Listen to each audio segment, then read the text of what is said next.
আগে যা কামাইতাম তার 3 ভাগের 1 ভাগ হয়ে গেছে ইনকাম। ফার্নিচার তেমন একটা সেলও হয় না। সরকার যদি দেশে থাকতো তাহলে কোনো সমস্যা ছিল না।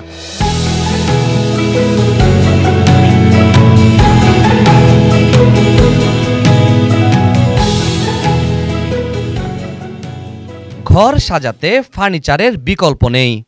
দৈনন্দিন প্রয়োজনের পাশাপাশি এখন নান্দনিকতা ও রুচির প্রতিফলনেও দৃষ্টিনন্দন ফার্নিচারের ব্যবহার বেড়েছে। চট্টগ্রামের অনেকেই জানেন না কোথায় ভালো মানের সুন্দর ডিজাইনের এবং সাশ্রয়ী দামের ফার্নিচার পাওয়া যায়। এক্ষেত্রে আদর্শ গন্তব্য হতে পারে আশকার দিঘির পার ফার্নিচার মার্কেট।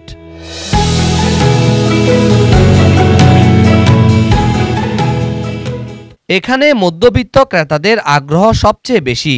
এখানে পাবেন খাট, ড্রেসিং টেবিল, আলমিরা ও ওয়ার্ড্রপ, সোফা সেট, শোকেস, আলনা, অফিস ফার্নিচার সহ নানান রকমের আসবাবপত্র। ডিজাইনের বৈচিত্র্য, সাশ্রয়ী মূল্য এবং ভালো মান হওয়ায় এলাকাটিতে ক্রেতাদের কাছে দিন দিন জনপ্রিয় হয়ে উঠছে। অর্থনৈতিক মন্দা ও রাজনৈতিক অস্থিরতার কারণে ফার্নিচার বাজারে বিক্রি আগের তুলনায় অনেক কমে গেছে। মানুষের আয় কমে যাওয়ায় ক্রয়ক্ষমতাও হ্রাস পেয়েছে। ফলে দোকানগুলোতে ক্রেতা নেই বললেই চলে। বিগত অনেক মাস ধরে আসলে কাস্টমার অনেক কম হচ্ছে। আসলে এটা আসলে অর্থনীতি মন্দার কারণে হচ্ছে এটা। তো ইনশাল্লাহ এটা আবার ঠিক হয়ে যাবে। এখন একটু কাস্টমার কম। আমাদের এখানে আপনার খাট, আলমারি, dressing table, dining table, sofa এগুলো সব আমাদের নিজস্ব কালেকশন।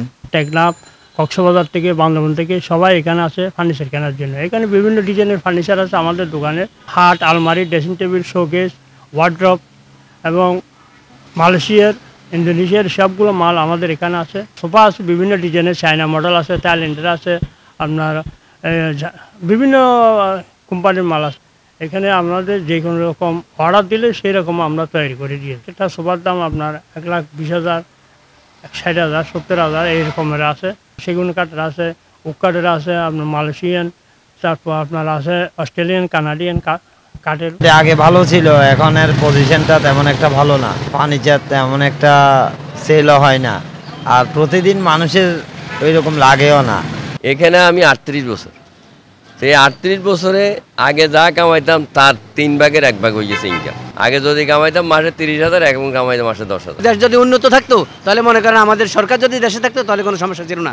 আমাদের দেশ উন্নত হইতো এবং আমরা মোটামুটি বেচা বিক্রি হইতো, আমরা সাধারণ মানুষও রোজগার করে খাইতে পারতাম। কিন্তু এখন সরকার না থাকার কারণে আমরা নিচে পড়ে গেছি।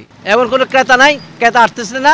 মানুষ এখন কোনো রকমের কোনো আমাদের বেচা কিনা নাই, কোনো ক্রেতাও আসতেছে না, কোনো দোকানে মানুষ ঢুকতেছে না। ফার্নিচার সংশ্লিষ্ট ব্যবসায়ীরা মনে করছেন পরিস্থিতি স্বাভাবিক হলে আবার আগের মতো ব্যবসা বাণিজ্য জমে উঠবে। মোহাম্মদ রবিল হোসেন, 24 টিভি, চট্টগ্রাম।